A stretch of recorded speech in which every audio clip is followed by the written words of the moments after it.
ॐ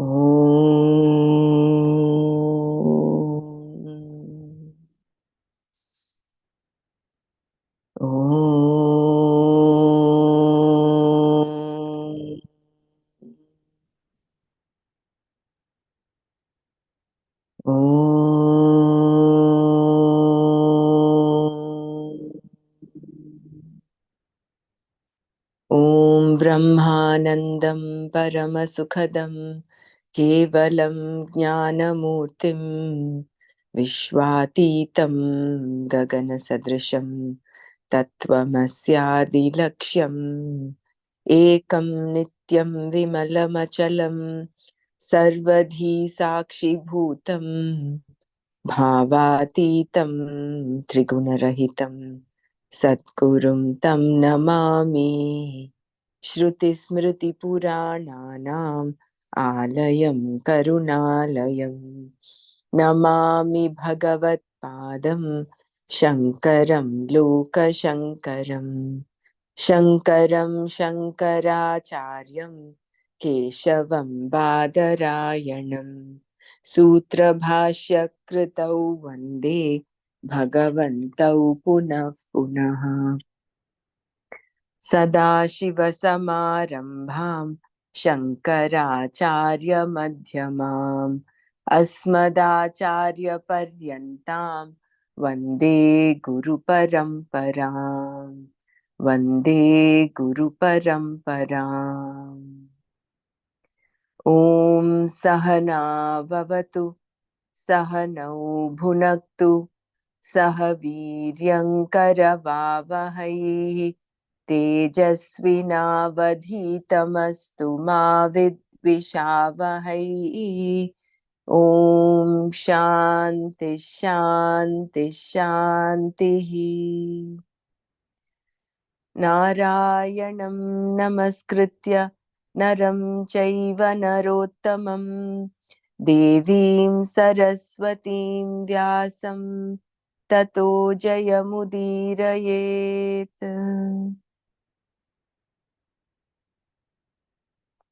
ॐ श्रीकृष्ण परमात्मने नमः।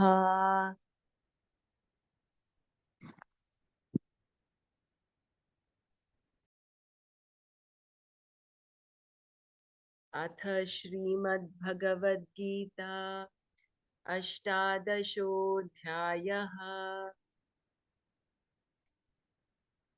मोक्षसंन्यासयोगः। श्रीभगवानुवाच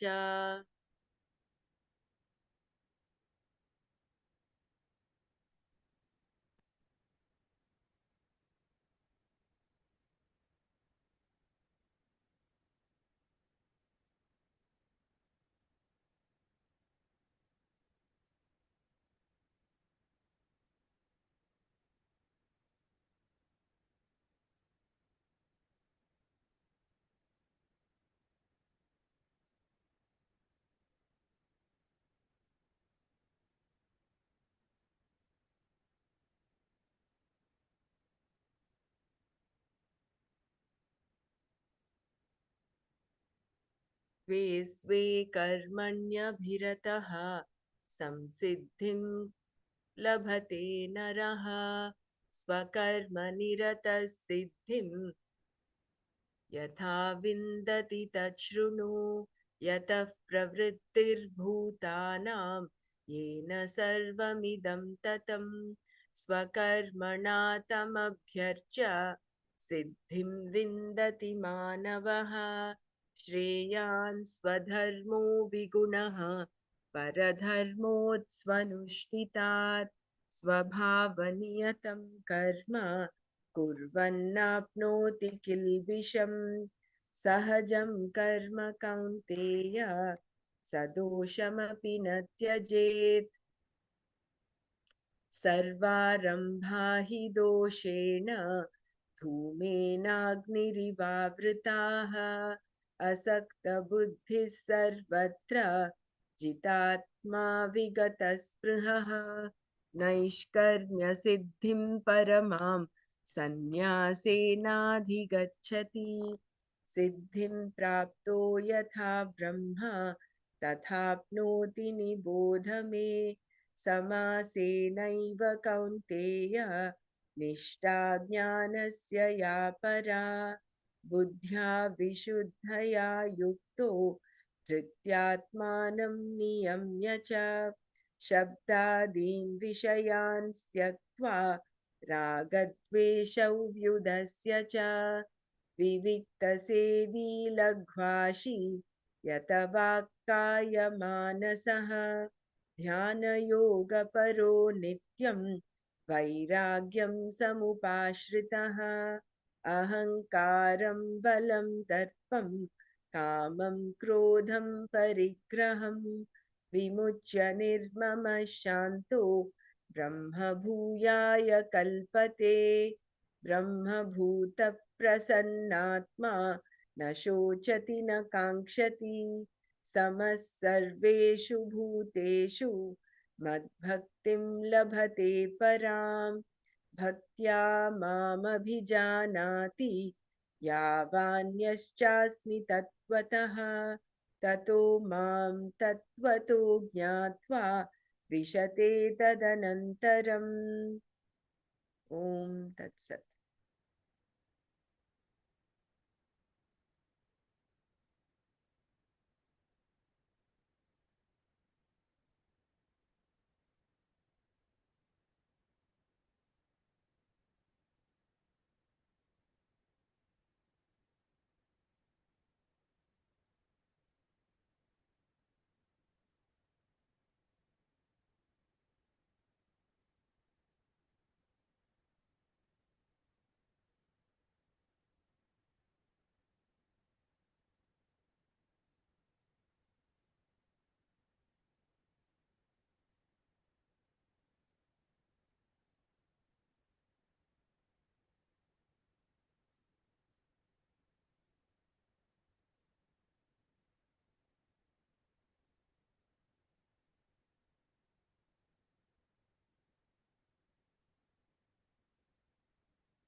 I think we have what page were we on?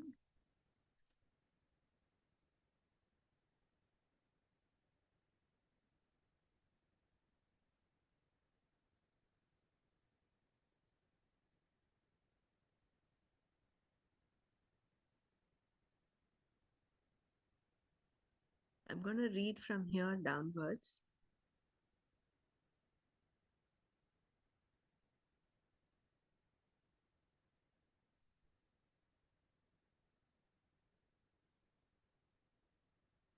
I think we were doing this elimination of Bheda Buddhi alone helps the Buddhi to abide in Atma Swarupa.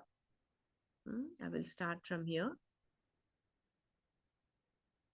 Jnani sees no reality in empirical experiences. Also difficult for those with no preparation or have not done proper Shravana, Manana, Nididhyasana. I think this is what we were doing yesterday. I will do this one more time. Let me just look at the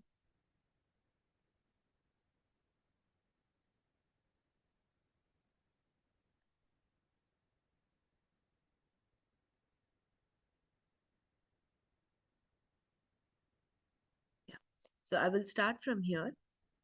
Tell me if any of you wants it earlier on, but I will start from here.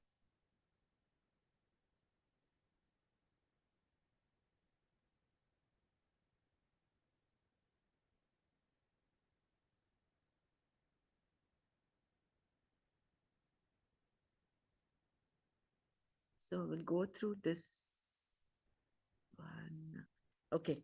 As Buddhi cannot comprehend the formless Brahman, one should meditate on Saguna Brahman. Objection by an Upasaka.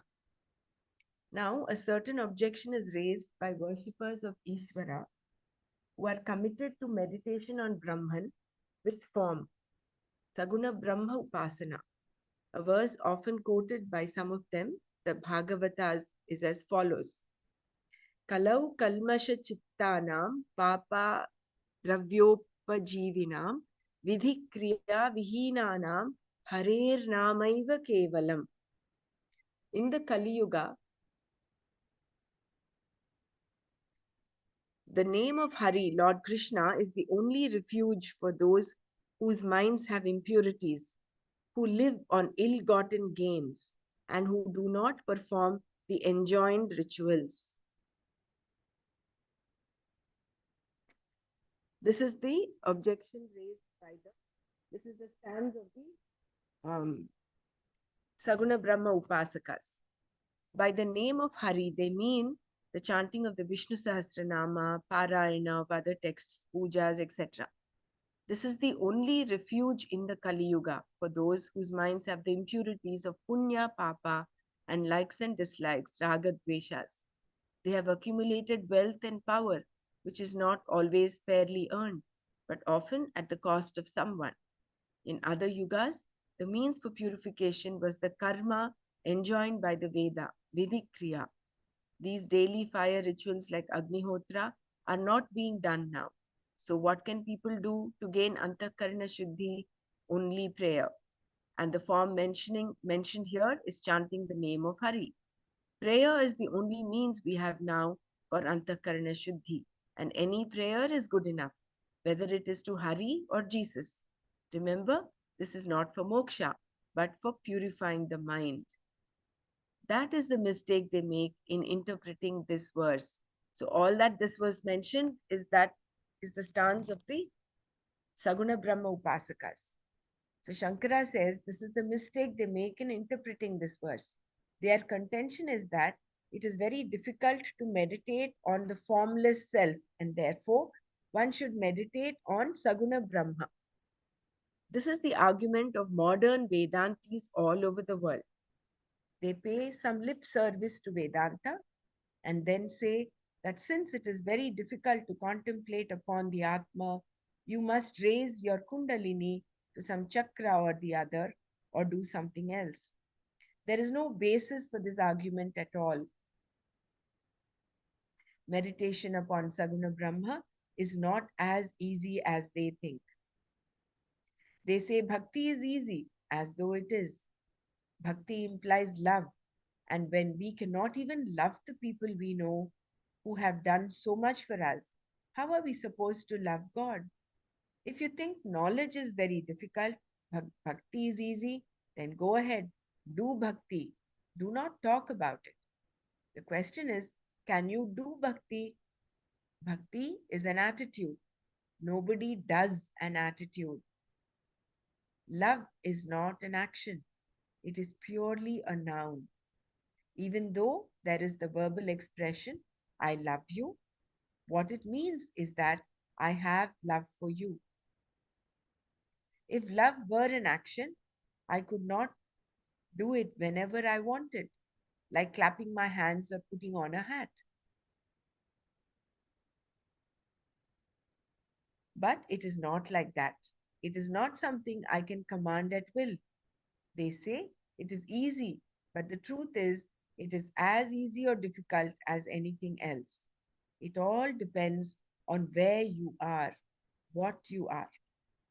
Bhakti is not in any way inferior to what we are talking about, in the sense that we have to start with prayer or worship of Saguna Brahma in some form. Whether we sing in praise of God or offer our prayers or do an elaborate ritual every day, it is fine. We have to keep doing that. But if we try to make a philosophy out of it, that is a different thing. A devotee does not talk about bhakti, and the ones who talk about it are not devotees. Such people are the propounders of meditation on Brahman with attributes, Saguna Brahma Upasakas. They are not committed to Saguna Brahma Upasana, but only to championing it. If they were really interested in Saguna Brahma Upasana, they would not have time for all of this. Who are these people? Shankara says these are people who consider themselves scholars, not the people who are prayerful, but the people who talk. What do they say? They argue that because the Atma has no form, the mind cannot reach it. They accept that Atma does not have a form, but conclude on that basis that the mind cannot comprehend it. As the mind cannot grasp space, which is formless, similarly, because Atma has no form, the mind cannot grasp it. Therefore, it is very difficult to accomplish certainty in the knowledge, jnana nishtha of the Atma. Their understanding of jnana nishtha is that the knowledge of Atma should stay in the mind. If there is a particular form, like, for instance, the form of Vishnu with Shankha, Conch, Chakra, disc, Gada, a maze, etc., meditation on that form, and therefore this Jnana Nishtha is possible, but not if there is no form. So you see the thought process of the Saguna Brahma Upasakas, who are under the impression that because Atma is formless, it cannot be meditated upon. You will have to think of a form. And for them, they say in Kali Yuga, Harer Namaiva Kevalam. Just by chanting the name of Hari, you will have liberation. So they're only talking of they're talking about doing bhakti. But bhakti is not a verb, it's not an action, it is an attitude.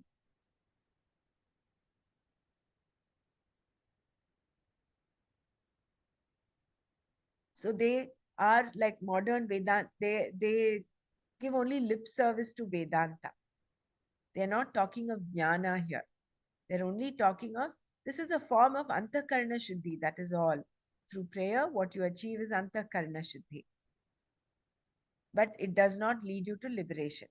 And now Shankara refutes that. He says, Shankara's answer to this. Shankara concedes that this is true for those who do not have a traditional teacher. Shankara is very careful here. It is difficult for those who have no guru and sampradaya. Even though one may study Vedanta, one cannot understand it just by studying the book. A teacher is necessary. And there are some who have a teacher, but that teacher himself has not been taught according to the tradition of teaching, sampradaya. This is a very well thought out method of teaching in which there is a beginning, an end, and a way of unfolding. If you look at how Tattva Bodh starts off, how Atma Bodh, even for that matter, Bhagavad Gita. So there is a beginning, an end, and a way of unfolding. A teacher who does not know this method can give you a mantra or some advice, but not Vedanta. It is a very great tragedy to have a teacher who is not able to teach properly, and such a teacher is bound to be confusing. Only Bhagavan can save a person in such a situation because there is an emotional investment in one's teacher, which makes it very difficult to be objective and make proper choices. Therefore, when you choose a teacher, make sure that he has sampradaya, tradition. For those who do not have such a teacher, Shankara agrees that the certainty in knowledge of Atma, the Jnana Nishtha, is very difficult to accomplish.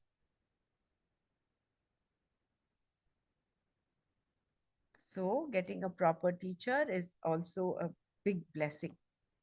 It is also difficult for those with no preparation or have not done proper Shravana, Manana, and Nididhyasana. Then, having the right teacher alone is not enough. You must listen to him unfold Vedanta. For those who have not heard the Vedanta Shastra taught properly, certainty in the knowledge of Atma is also difficult to accomplish. Further, even though one has a traditional teacher and has listened to him teach Vedanta for some time, it is still possible that certainty in the knowledge of Atma is difficult to accomplish. Why? Some further preparation is required.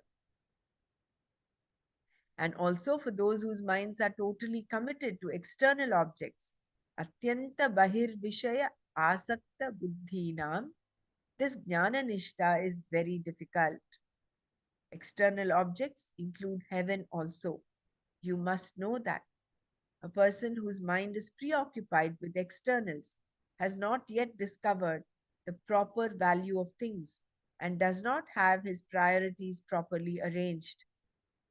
If Purushartha, what one really seeks in life, is not very well understood, then the mind is committed to varieties of things and does not stay with the pursuit. What is lacking is objectivity, vairagya, and mental composure, samadhana.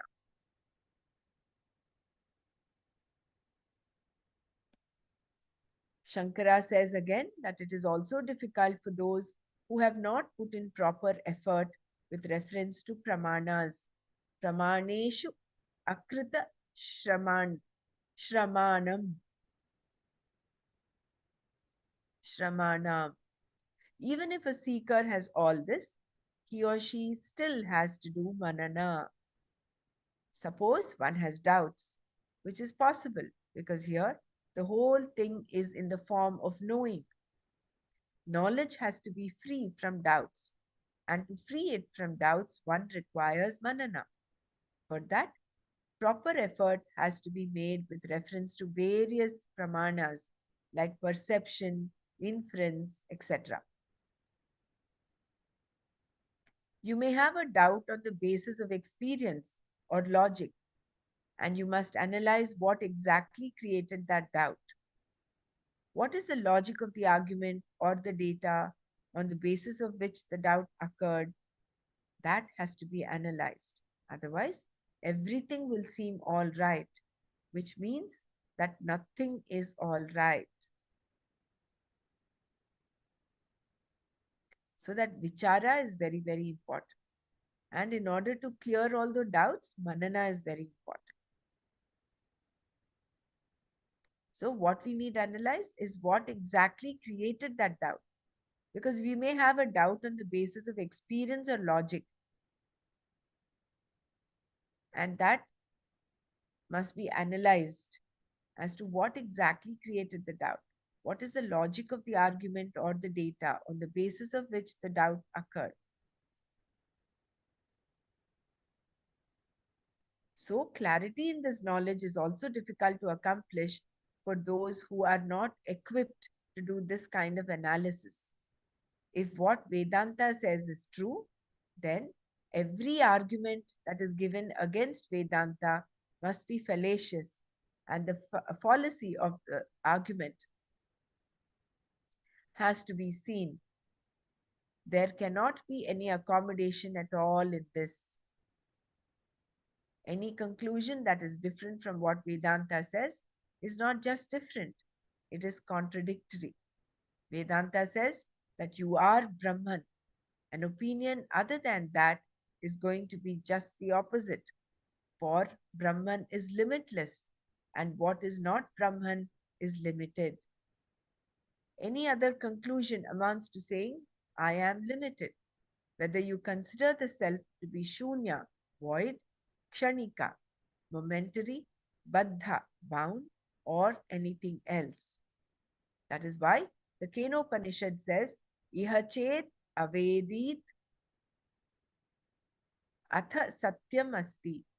If anyone were to know here in this life about the Atma, then there is truth in his life. On the other hand, Upanishad continues, Nachet iha avedit mahati vinashtihi.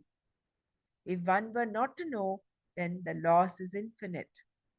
The reasoning is simple. If you commit a mistake about your being the infinite, the loss is infinite. Therefore, in order to negate all the notions about ourselves, we require manana. This is difficult for people who have not made adequate effort in employing the different means of knowledge. and who seem to accept everything that is said as true. So it is not enough if we are doing Shravana. It's very important to do Manana. And Manana comes out when in the on the basis of your past experiences or what you've learned, some concepts you've had, you're analyzing the means of knowledge that we're going through now. The pramanas, the various pramanas that we're going through, and analyzing what is the basis of that. Where exactly has that come from? Then we're teasing out those doubts, removing those doubts. Then that clarity of knowledge happens, which is why it is important for all of us to share. It's not enough if just a few of us share, right? So when we express ourselves, then we are able to actually do manana. We're actually doing our manana. From this, we understand that certainty in the knowledge of Atma, being Brahman, is easy to attain for those who have a traditional teacher and have listened to him unfold Vedanta. If they also have a certain objectivity and are able to make proper and adequate use of the means of knowledge, the pramana. For a wise person, there is no real duality because the reality that was previously attributed to the knower known situation is falsified. Other than the Atma, there is no second thing because the knower is non separate from consciousness. The instrument of knowledge is non separate from consciousness, and the known object is also non separate from consciousness. Therefore, there is no real duality for a person who is a wise person. From the standpoint of consciousness, there is no separation at all.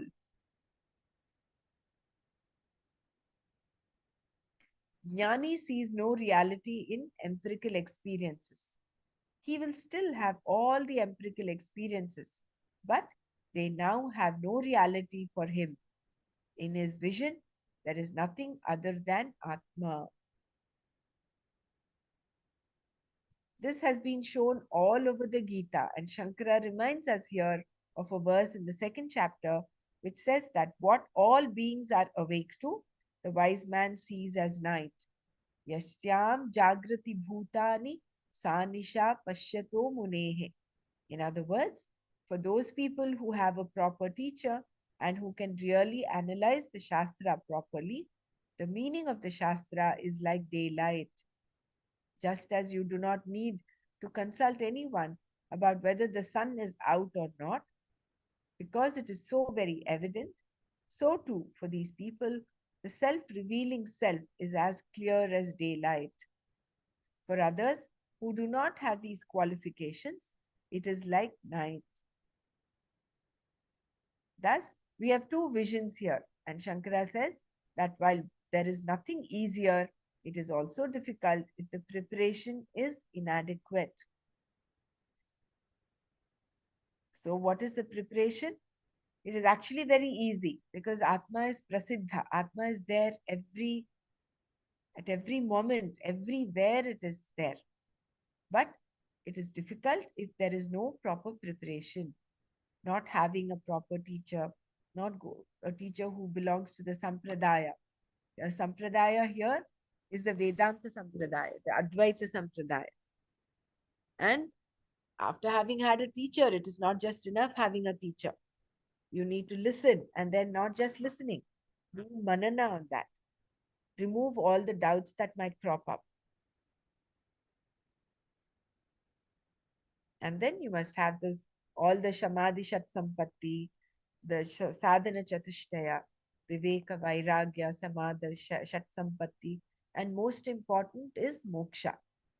Because the Saguna Brahma Upasakas, for them, it is not moksha in mind. They have only punya in mind. So heaven is also considered part of the external world. So if you want to do only prayer, just do Harer Nama and you think that will give you moksha. That is, you are mistaken. It is only going to lead to some degree of Atma Antakarna Shuddhi. That is it, not beyond that. So ultimately, we'll have to come to the means of knowledge through a proper teacher, do enough Shravana, Manana, Nididhyasana, then that enough preparation is that is adequate preparation. The elimination of Bheda Buddhi alone helps the Buddhi to abide in Atma Swarupa. Therefore, the means for knowing the nature of the self is only removal of the concept of difference in external forms. Therefore, the means for knowing the nature of the self is only removal of the concept of difference in external forms. A mind which objectifies an external object is not a problem and is not opposed to Atma, but the notion of external and internal, that this is external and I am the knower, this notion of difference between the knower and the known is the problem. And this alone has to be removed. Because we saw earlier that for a wise person, there is no duality. There is this no known knower difference. They merge, they become one. They are one. So therefore, and the elimination of the conclusion of duality due to lack of discrimination is the cause for gaining the knowledge and also certainty in the knowledge and of the nature of Atma. So what is the problem? This notion of difference between the knower and the known is the problem. As long as you're able to say, I know this body, I know this mind, I'm able to objectify whatever I know, then you are not that. There is that difference, that duality exists. And this duality alone has to be removed. And the elimination of the conclusion of duality due to lack of discrimination is the cause for gaining the knowledge and also certainty in the knowledge of the nature of Atma.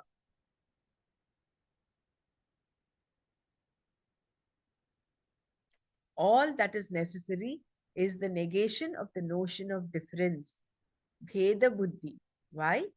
Never for anyone is Atma not present. It is always available to everyone and therefore need not be reached, given up, or acquired. It is yourself, whether you know it or not. Everything you do is meant for Atma. Shankara will say later that all the objects, all the pursuits that you have are for Atma. Everything is for Atma, even for the one who raises objections about the Atma.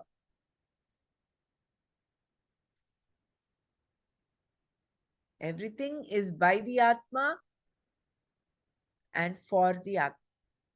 There is only one, right? This is only the confusion comes and the problem comes only because of the misidentification or the wrong identification. Therefore, everybody has the Atma and it is known to everybody. But what a person concludes about himself belongs to his mind.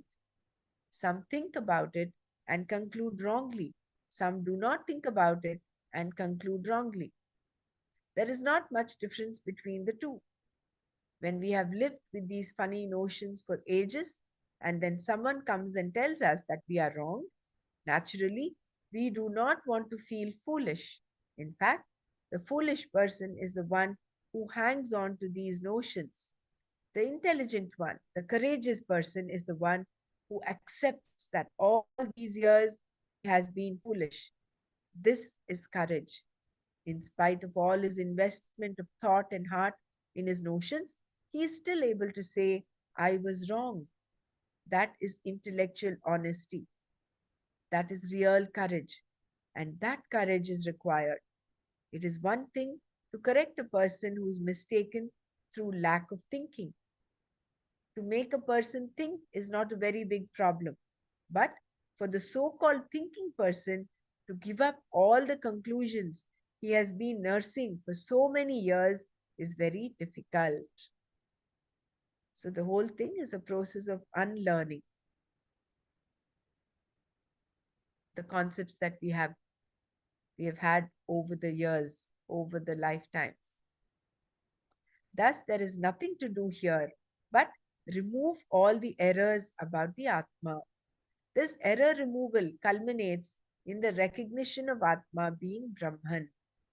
You are not limited, but limitless, not unreal, but real, not ignorant, but the very nature of knowledge, not bound, but free.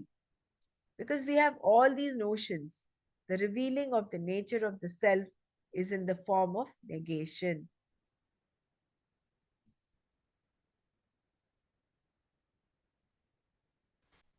Reasons to show that Atma is always prasiddha.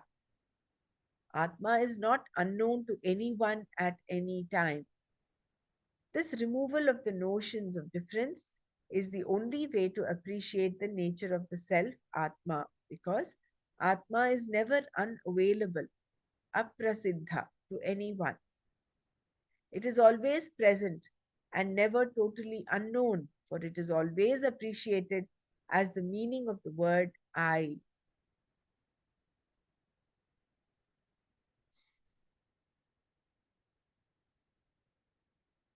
Suppose there is an object which is to be known by a means of knowledge. That object may be known to you, may not be known, and even if it is known, it might be forgotten. All of this is possible. Atma, however, is not available for any of the means of knowledge we have at our disposal, nor does it require any means of knowledge. For when you say, I am, that is Atma.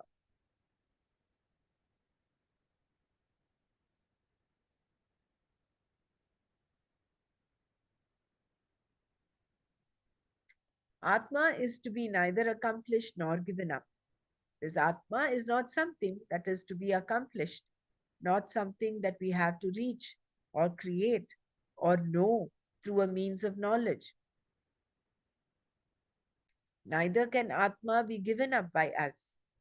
We may give up a lot of things, but never Atma, for the one who gives up is Atma. Mhm. This is where people can get into a problem.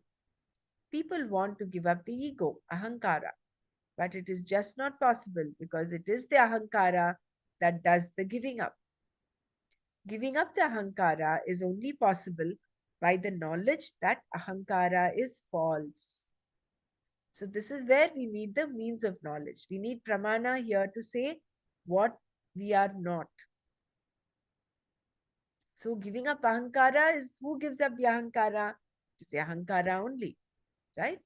So, giving up ahankara is only possible by the knowledge that the ahankara is false. By knowing that the ahankara has an existence that depends upon the atma, like the clay pot depends upon the clay, the ahankara is given up. There is no other surrender of the ego. The one who wants to surrender is not Satchid Ananda Atma. It is the ego alone. A devotee will daily surrender everything to the Lord, wealth, body, mind, senses, etc. Why every day? Why is once not enough? Because he cannot give up the ahankara because it is not an object that you can give up. It is yourself. This does not mean that there are two atmas either. There is only one atma, either confused or enlightened. Whether atma is looked upon as Satchid Ananda or the ahankara, it cannot be given up by you because either way, it is yourself. Being yourself, you can neither approach nor get away from Atma. Such a beautiful paragraph. So we have either two eyes. One is the Ahankara eye, and the other is the Satchidananda Atma. It is not like there are two Atmas. It is just that there is confusion.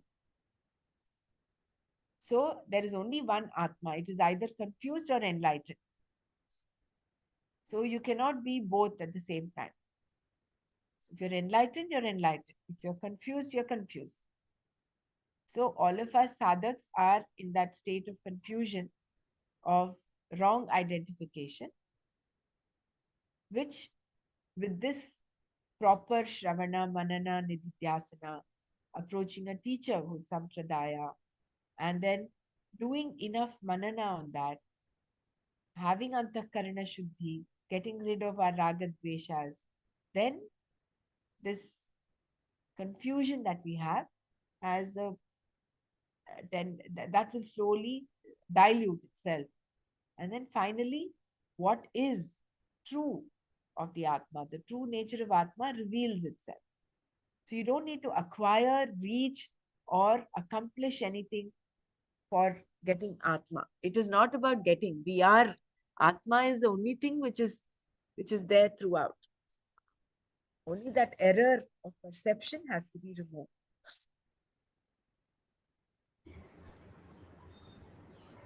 And we have to daily surrender that ahankara, which has a existence, means which is existed only because of the atma, that Mm. small I. Every day we have to surrender it. Tana, mana, dhan, everything. What is ours? Nothing is ours, right? We think we are the ones getting everything. We are the ones, um, it's because of us that we've got all of this. But dissolving the ego is by saying everything belongs to you. That is why we require the Lord. That is why to do Karma Yoga, we require Ishvara, concept of Ishvara. Because that will be the penultimate step. Then finally, you are nothing but Ishvara. You are nothing but Brahma.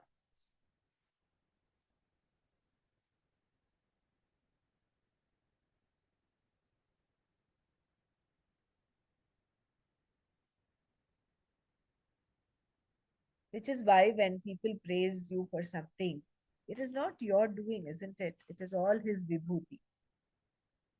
You're just being the instrument, conduit through which it is happening, but it is all His grace.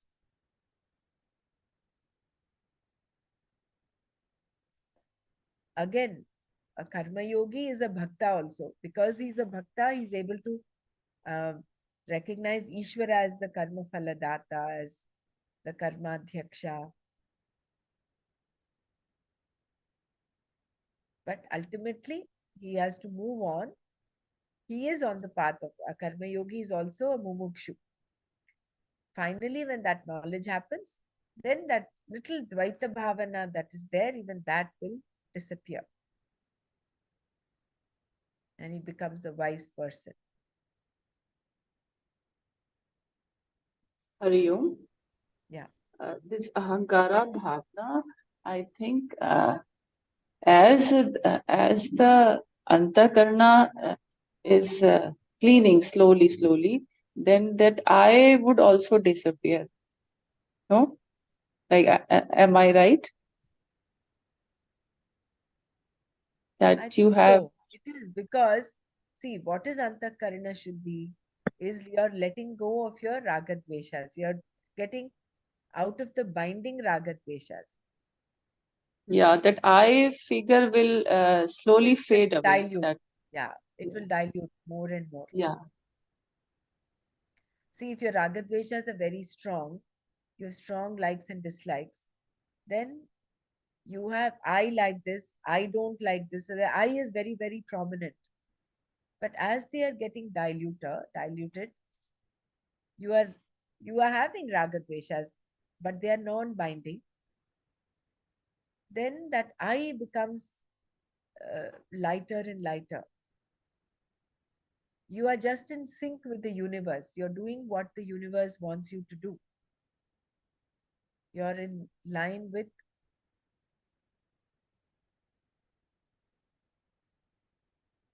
like what Gurudev says, there are three levels of knowledge. from the senses, from the intellect, and then from the prajna, the intuition. So when you are living life based on your senses, senses is very individual. I like something, you like something. So we are functioning from there.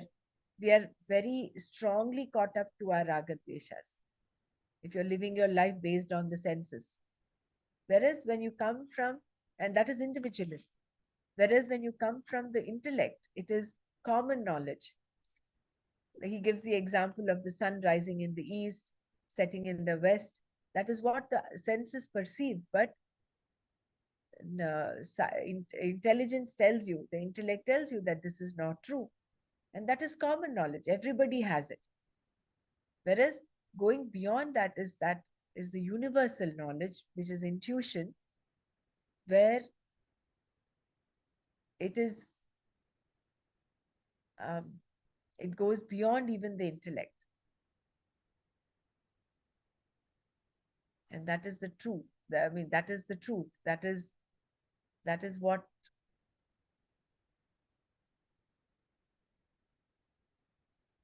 it goes even beyond the intellect.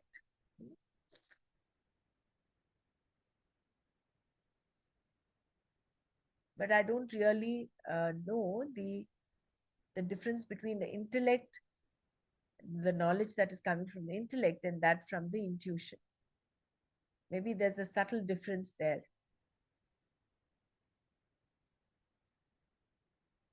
Intuition is again like the the level of awareness has increased.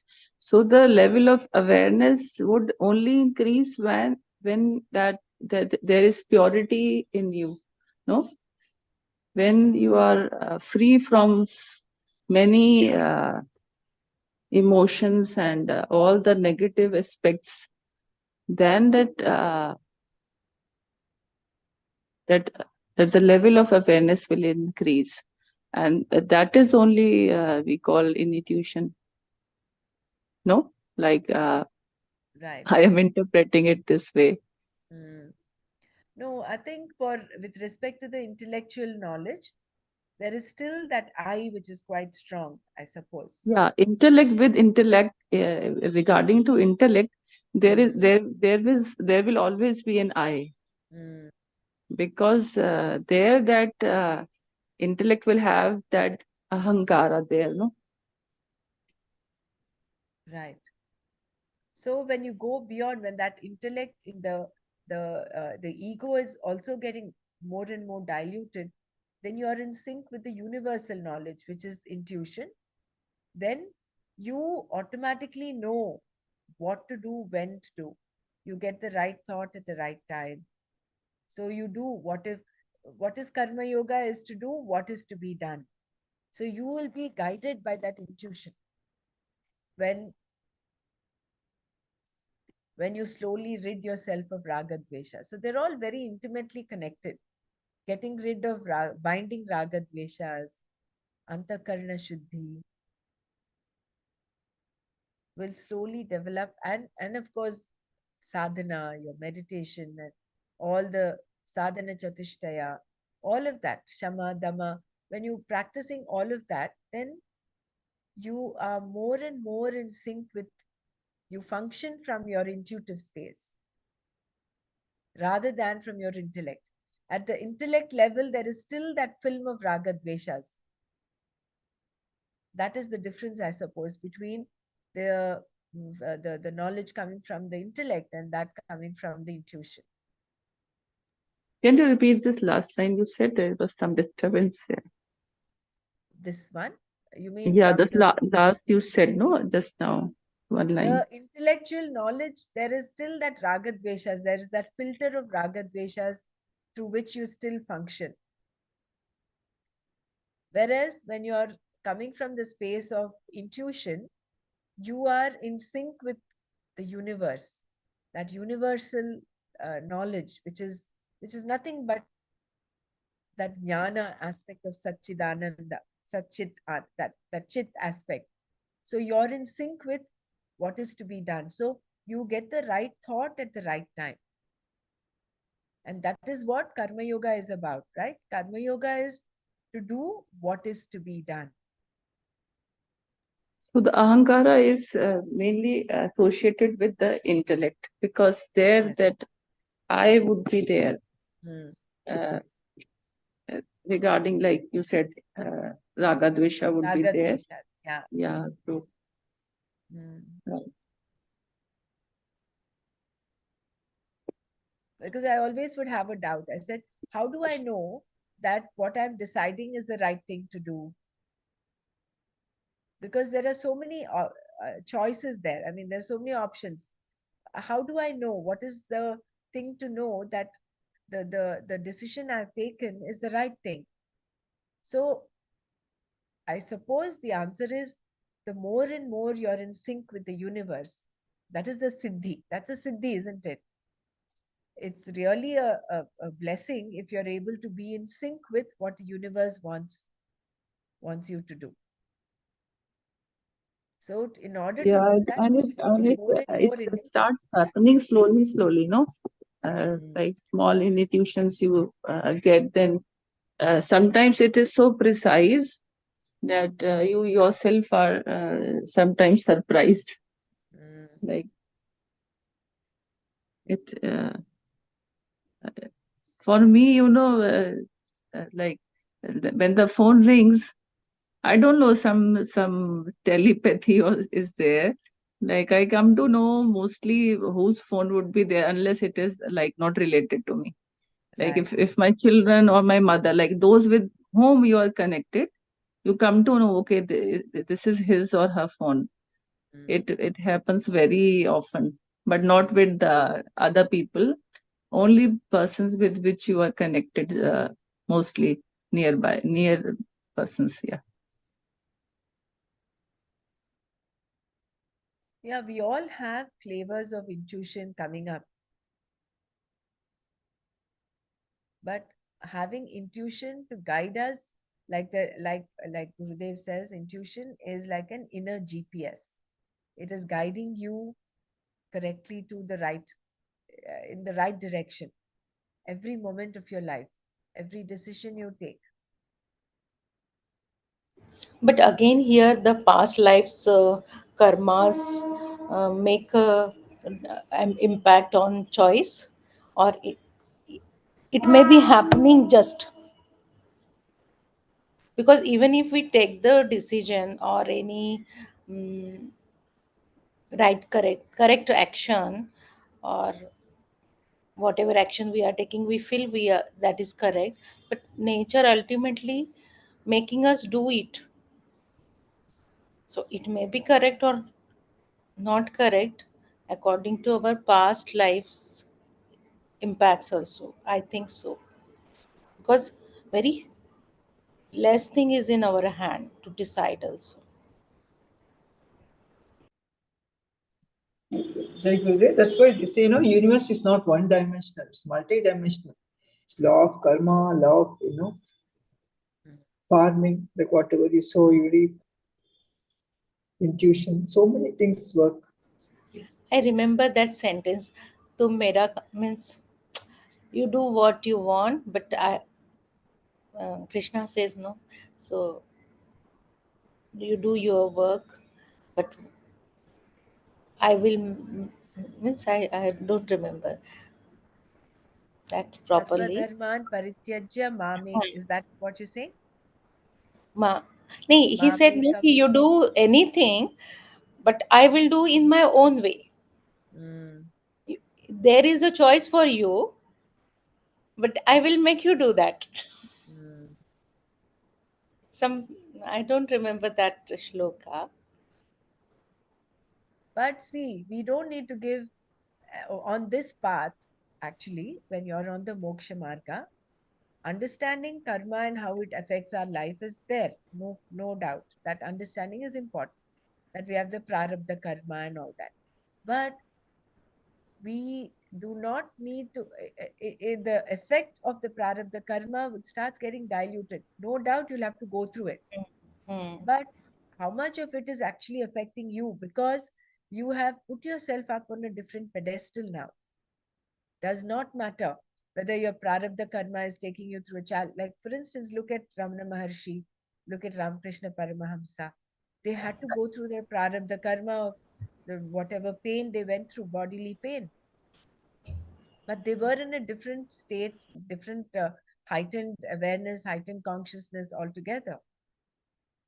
So the prarabdha karma is more for the body, and it will not affect you as a person. The true nature, the true you would not be affected, is untouched by that. So when we are on this path, uh, when moksha is your goal,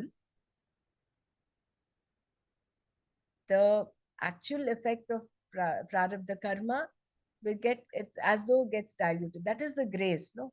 What do we call grace? If supposing there are two people, one who under the effect of grace does not feel so much of pain, both have got the same painful experience. One who does not have grace will experience a lot of pain, whereas the person who has grace acting upon him or affecting him, he will not have so much of pain. So that is how this the grace takes over. And on this path, that is what you're accruing. We're not doing all this to attain grace, but it is a natural result of your shravana, manana, your sadhana, all of this. You are accumulating grace. And even in Patanjali, it is said, no, when you are going towards the Sattva Shuddhi and all, then Kriya Siddhi will happen. Means whatever you desire and the intuition came, whatever intuition came for that action, that will get fruitified successfully. Means you will get a success in that. So that will be the right uh, thought will come only. Means Right.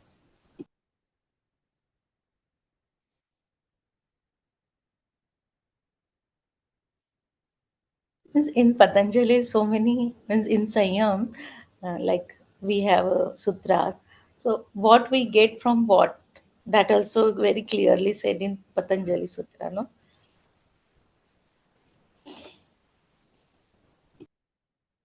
So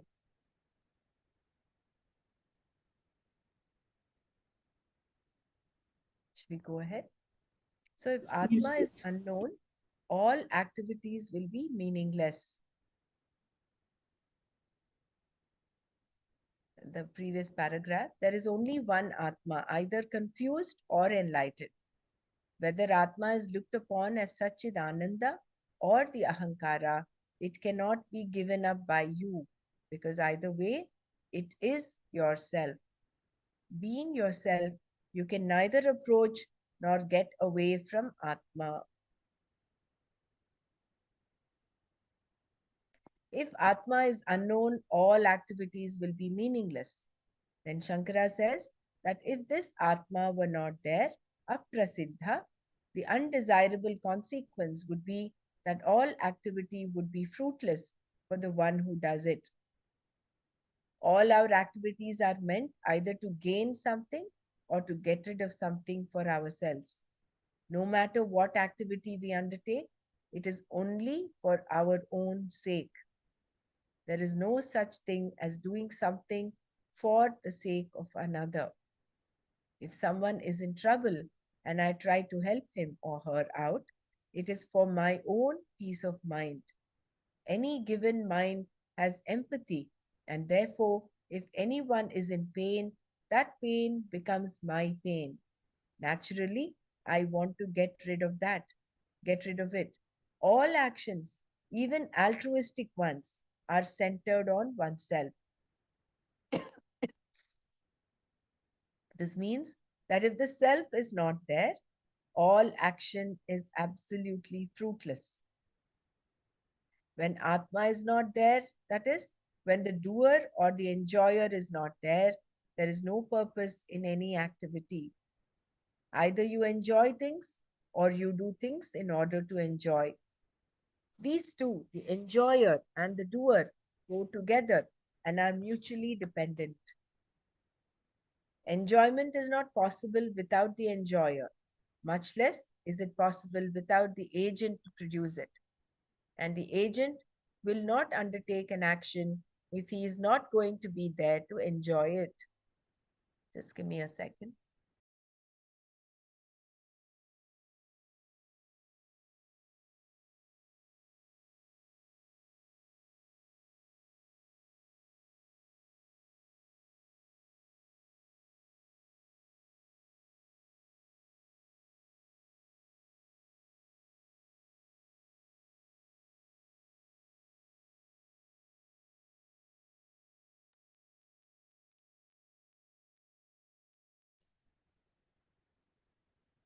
Any karma implies an agent karta. Whether agency is real or not is another question. We are not eliminating the agent here, but the notion that Atma is the agent. Either a person is doing an action or enjoying the results of an action. The same Atma is either agent karta or enjoyer bhokta. If that Atma is not there, aprasiddha, all activities become absolutely useless. Nor is this possible. Even if you accept that the activities can be useless, you still cannot perform an action without your being there. It is just not possible. Therefore, Atma is prasiddha, and all the karmas we do are only for the prasiddha Atma. The fact that our life is full of activities proves that Atma is there. It is not an inference.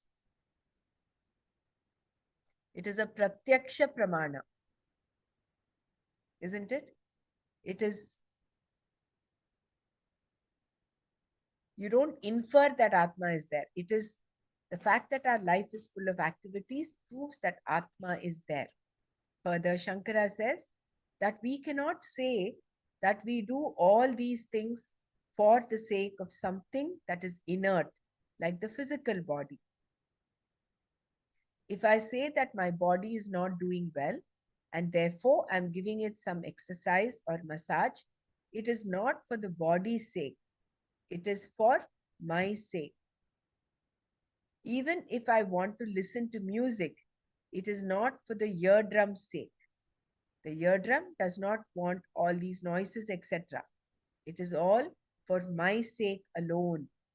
Therefore, it is not possible to even imagine that all the activities we do are meant for the body, etc. The body itself does not have any desire for any action to be performed on its behalf. So, whatever we do, it is for that Atma, that scintillating consciousness within. It is not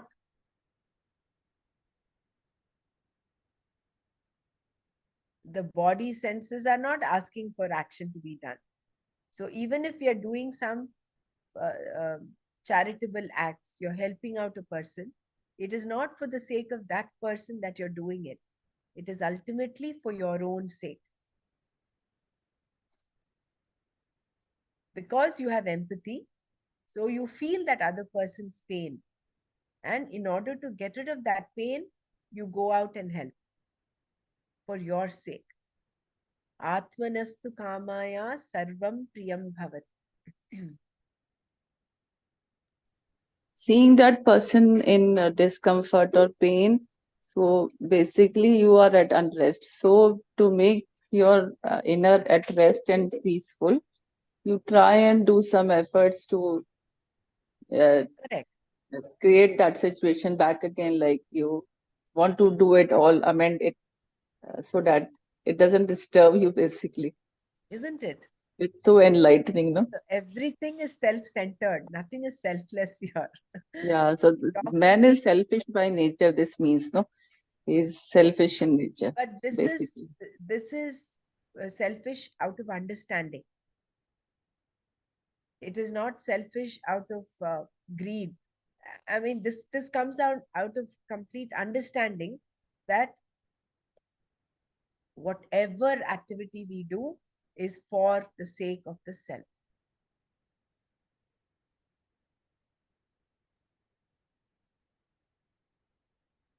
So if you call yourself selfless, it is only a notion again. There is no such thing as selfless. If you look at it from Vedanta point of view, I'm not talking of normal language. Normal language, yes, of course, you have selfish, self-centered, selfless, and all that is there. But when you coming from the standpoint of understanding what Vedanta is talking of, there is only self-centered. All activities are centered on the self. Rather, let's put it that way.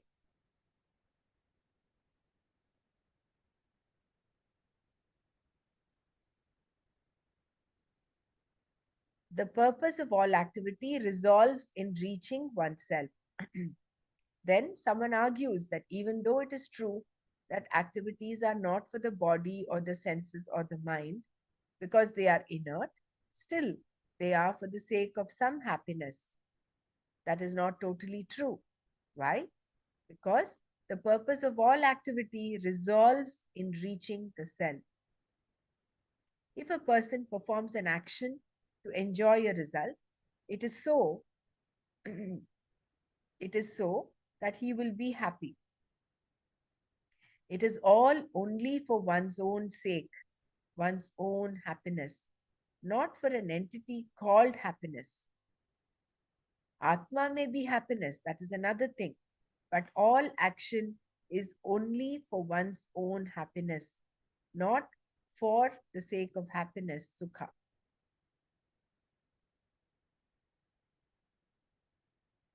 Similarly, there is activity to eliminate pain, not for the sake of the pain, dukkha, but for one's own sake.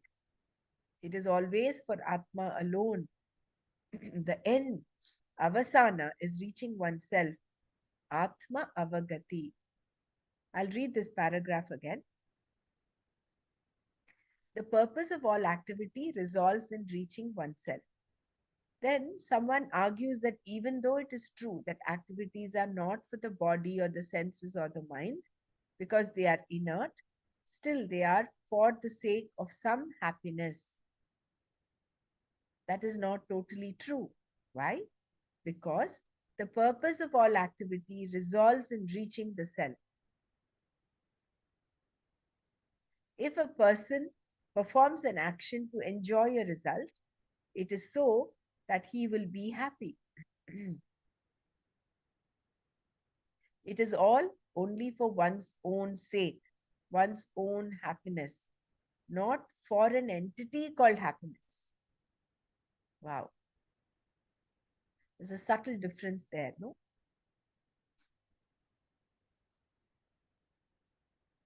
It is not for an entity called happiness. It is for one's own happiness. Atma may be happiness, that is another thing. But all action is only for one's own happiness, not for the sake of happiness, sukha.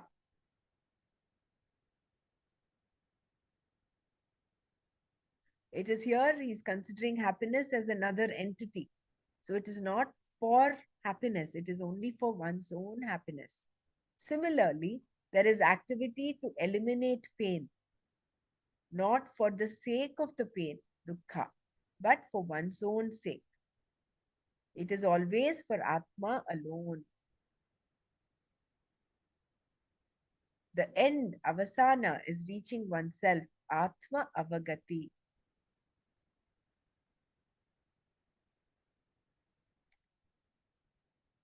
Suppose you see an object, a flower for example. The eyes pick up stimuli in the form of light reflected from the flower. They form a frame, which is the thought of the flower. Where does the object of the thought go and resolve?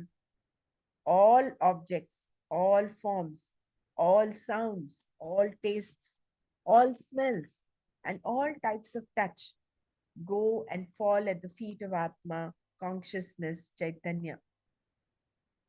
Varieties of people, some who say nice words, some harsh words, all go and reach whom? Only Atma. If you are aware of the fact that all harsh words and all good words go and resolve in Atma, then there will be no excessive rejoicing or aversion. Na abhinandati na dveshti.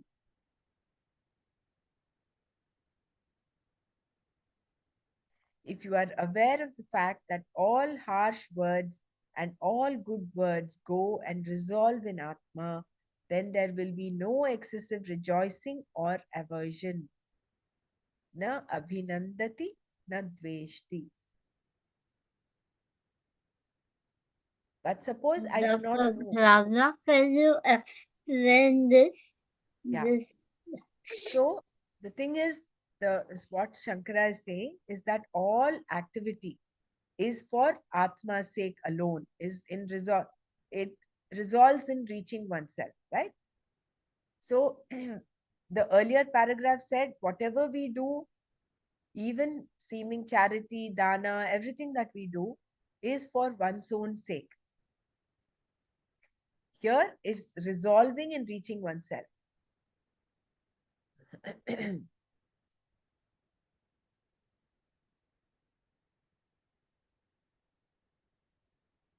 So what this paragraph is implying is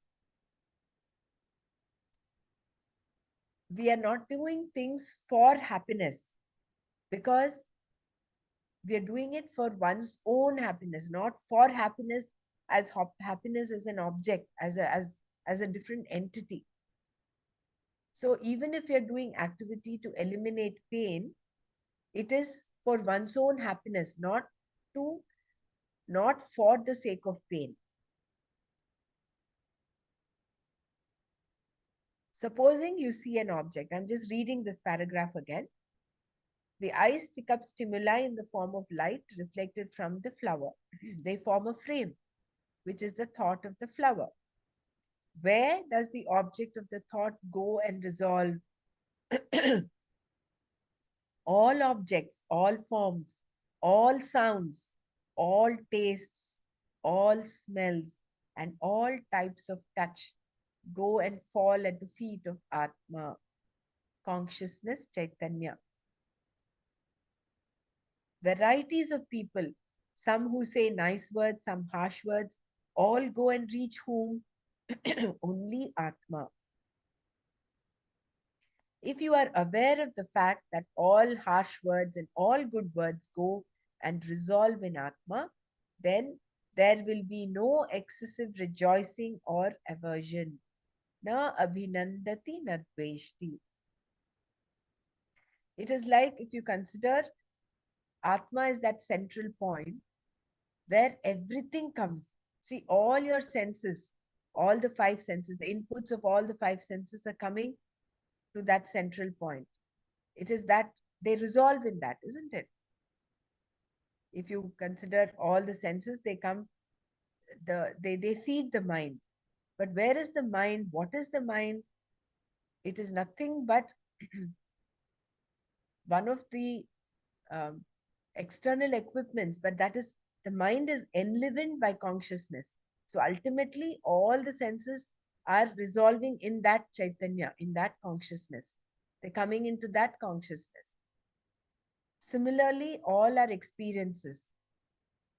Similarly, all what people say, whether they say they're giving you praises or they're humiliating you, all of that goes where? Ultimately into that consciousness.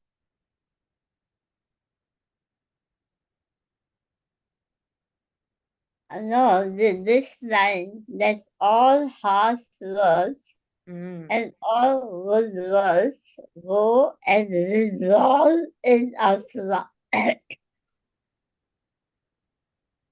Yeah, where do they go ultimately? They're going to the Atma, isn't it? They, if you look at it, it comes to the mind, you're listening.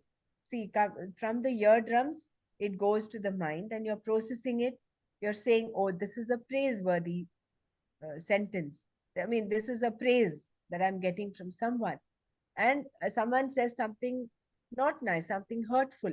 So this is something that is hurtful. Where are all these going?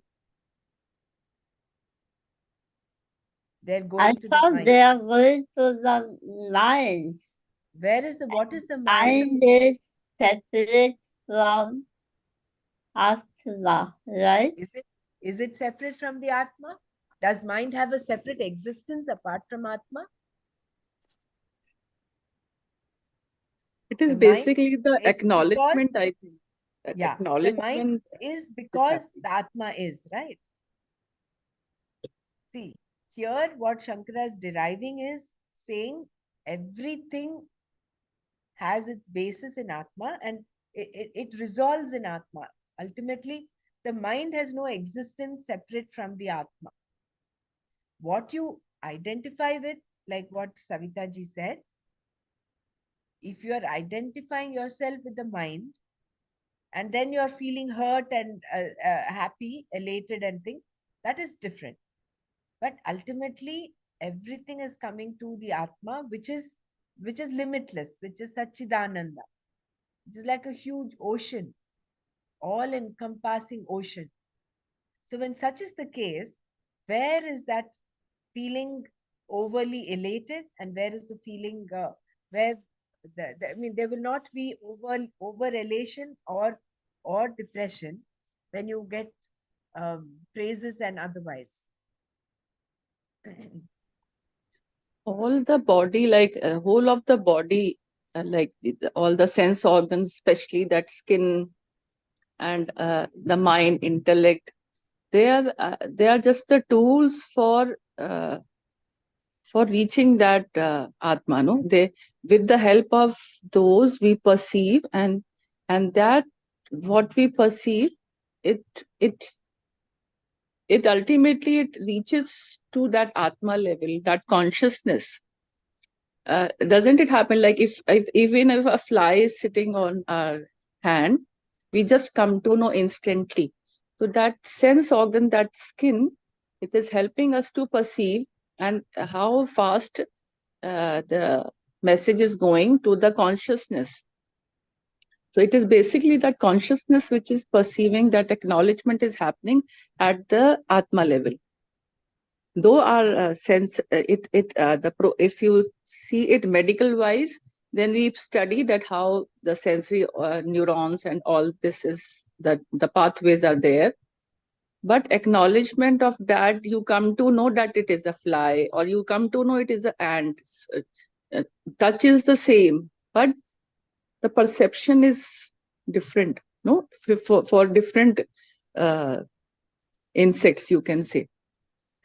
When they touch your skin, the touching is there, but how you perceive that perception is happening at the consciousness, at that level.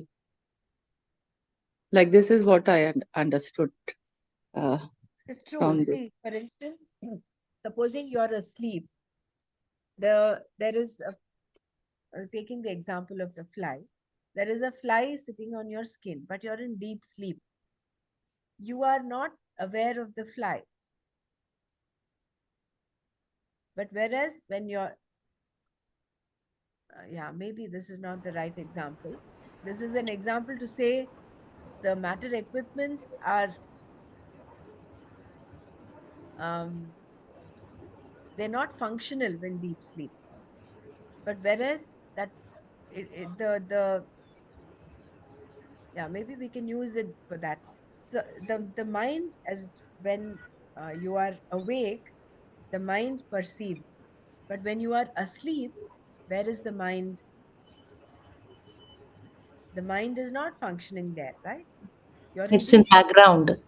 It's in the it resolves in itself. Mm. So you're not able to appreciate any of the sense perceptions at that point. But then when you awake, all the sense perceptions, where are they going to? In deep sleep, the only one perception you have is that, yes, I slept well. I had a deep sleep. But what is that that entity with which you're able to say, I slept well, that is the Chaitanya. That is in that the Karana Sharira aspect where you're able to perceive, yes, I had a good sleep. So that I is there. That deep sleep is resolved in that I, that experience of deep sleep. You're able to say. In all the waking states, in the time that you're awake, all the perceptions that you have, there are all of them going, they're going to that same consciousness. But we, because the mind is awake, because the intellect is awake, the ego is functioning, then you identify with that. Supposing your ego, you're functioning from your ego, then you will get hurt or you will get very elated.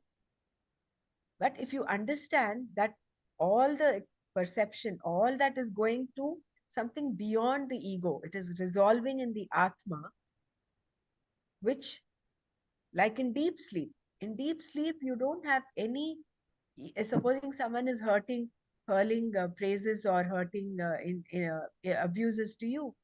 Do you feel anything? Na abhinandati na dveshti at that time. So can we function even when we are awake, like we are in deep sleep? But all the experiences are going where they're resolving in that Atma, in that Chaitanya, in that consciousness.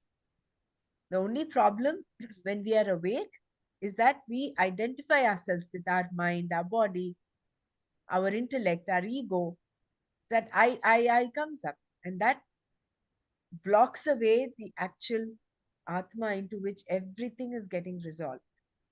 I don't, Dr. Father, you explained very well, but my question was huh, what I had put in the chat. That huh, then it says after it says I'm not the mind, I'm not this, I'm not that, nitty, and then come to the this is what I had. correct, correct. See, there are two things. One is that neti, which is right. Atma is not the mind, correct. But the mind has its existence because of Atma, isn't it? No, it says I'm not the mind. Hmm, I'm not the intelligence hmm. ego. So, Mano Ahankara, what I had simply quoted from Nirvana Shaktam. Correct, Then, correct, they are not the mind.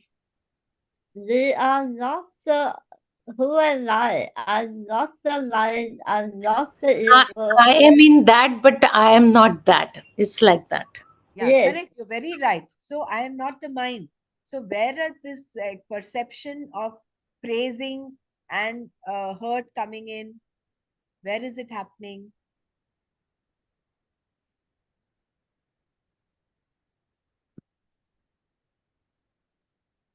Where are you experiencing hurt and praise? Someone is praising you. I praise you, Dr. Renu. You're such a wonderful, you're very committed. So, where is it going? What is To the the Atma. activity? Where is it going? Ultimately, it is to the Atma, but seemingly it is to the mind, isn't it? yeah. Because you're Because recognizing. Hmm, because Atma doesn't get if you say hmm, nine is very happy that yes, Dr. Dharma appreciated me. I correct. didn't have feelings, my Yeah, heart, my mind, they feel uplifted. yeah, But this change is not Atma. Atma never changes. It is a witness. It's a what do you call? It's correct. a uh, Which is it, why, see, you're giving the answer to your question here. See, which is true, it is happening at the level of the mind. But how does the mind have its existence? Is the mind apart from the Atma? yes, they are not the mind, they are not the feelings, they are not the ego. And Atma is as an observer to the body, mind, intellect, feelings, ego, blah, blah, blah. So Correct. this is what I have understood so far. But in your mind, correct, what you've understood is right. In your mind, what is it that is making you experience this praise? What is that that is making you feel uplifted? What is that? Thoughts. These are the thoughts. These are What the is the existence of the thought? Where is that thought based on? Do the thoughts have a separate existence? Is mind a separate entity apart from Chaitanya? See, go back to Tattva Bodh. Go back to Tattva Bodh, where we learn. yeah. That's why after Tattva Bodh only Ah, I understood after. Anyway, I will discuss later. You can proceed. no, I think you have a valid question, but what needs to be understood is neti is on one side, no doubt, but the very mind, the all the six levels of existence exist only because of Atma. They have an empirical existence. That is an illusion, yes, but their existence is because of Atma. So ultimately, all that we experience comes to the Atma. They resolve in the Atma, which is what Shankara is saying here in this paragraph. So when you rightly said, Atma is a witness. So whatever experiences you're getting through the body, mind, senses, intellect, ego, they would not touch the Atma. So where is the question of feeling overly uplifted, overly depressed? Because Atma is untouched by that. Is I would not say untouched, but Atma is that space where it's only coming from the witness consciousness, right? It's only that consciousness. So na abhinandati na dveshti becomes a reality there. The more and more we identify ourselves with Atma, the less and less we identify ourselves with mind, intellect, ego, you are able to stay in that na abhinandati na dveshti phase. Also, the Atma is not an object, so you can identify it. So that is why that negation theory is there. Mm, There's a subject, object is the same. Yes. So correct. it is by negation that you come to know. And if you try to visualize or feel that Atma, you cannot feel. It is that subtle that only through negation you can identify that, okay, what I am going through, yeah, what I am perceiving is because of some consciousness there. Otherwise, it has no naam rupa. You cannot at all identify it. It's only, I think, the experience or perception which helps to, and these are all the tools, our mind, our sense organs, intellect. They are basically the tools to go inside. True. I One think we'll stop example. here today. We'll this is page number 325. We'll come back here tomorrow and we'll read this again. Hmm? Yeah, you can play Nirvan section to understand this. Correct. Thank you.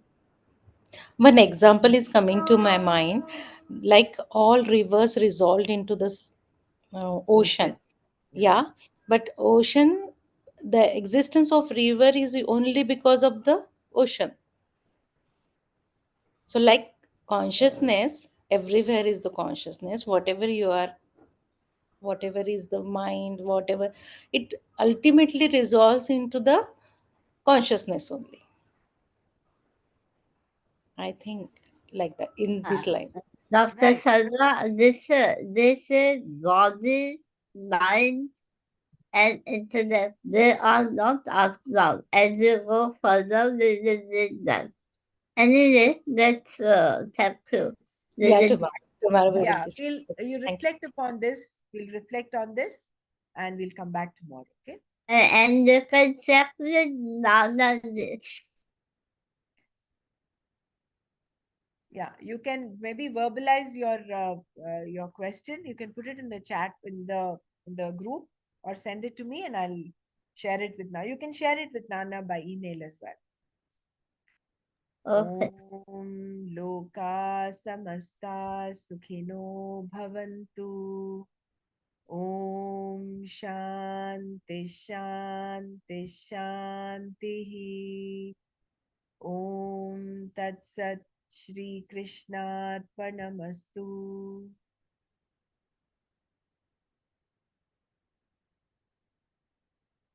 Jai Gurudev.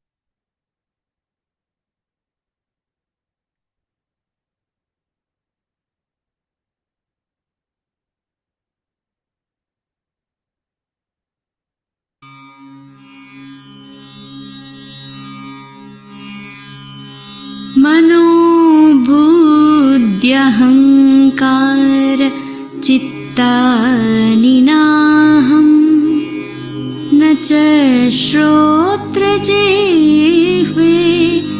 न च घ्राणनेत्रे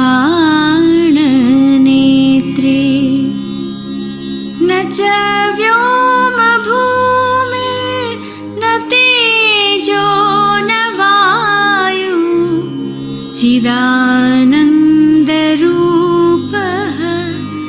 शिवोऽहं शिवोऽहं चिदानन्दरूपः शिवोऽहं शिवोऽहम्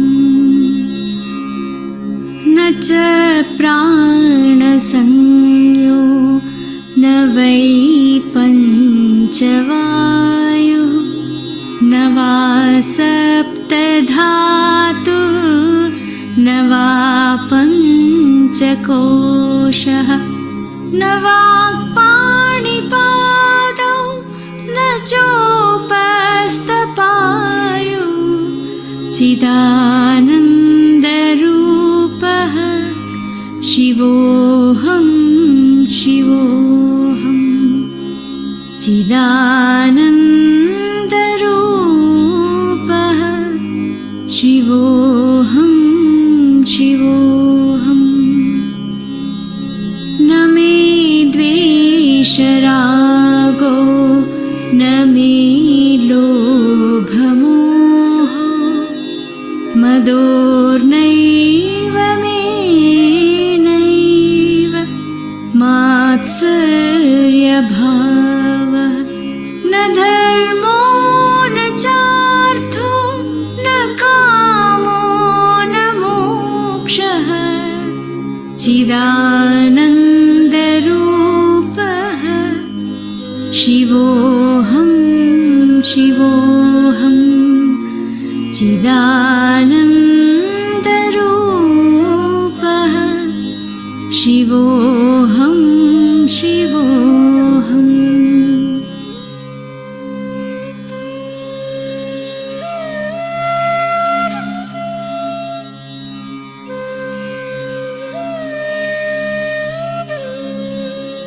न पुण्यं न पापं न सौख्यं न दुःखं न मन्त्रो न तीर्थं न वेदा न यज्ञः अहं भोजनं नैव भोज्यं न भोक्ता चिदानन्दरूपः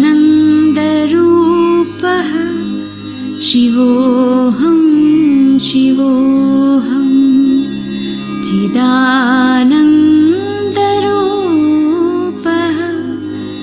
शिवोऽहं शिवोऽहम्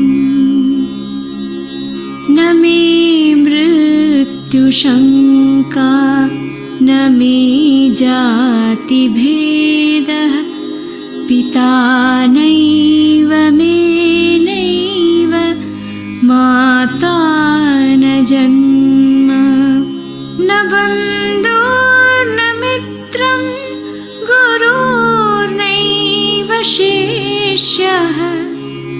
चिदानन्दरूपः शिवोऽहं शिवोऽहं चिदानन्दरूपः शिवोऽहं शिवोऽहम्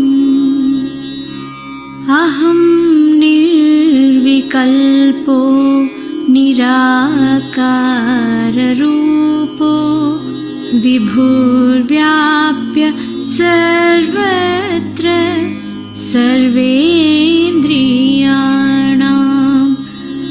सदा मे समत्वं न मुक्तिर्न बन्धः चिदानन्दरूपः शिवोऽहं शिवोऽहम् चिदानन्दरूपः शिवोऽहं शिवोऽहं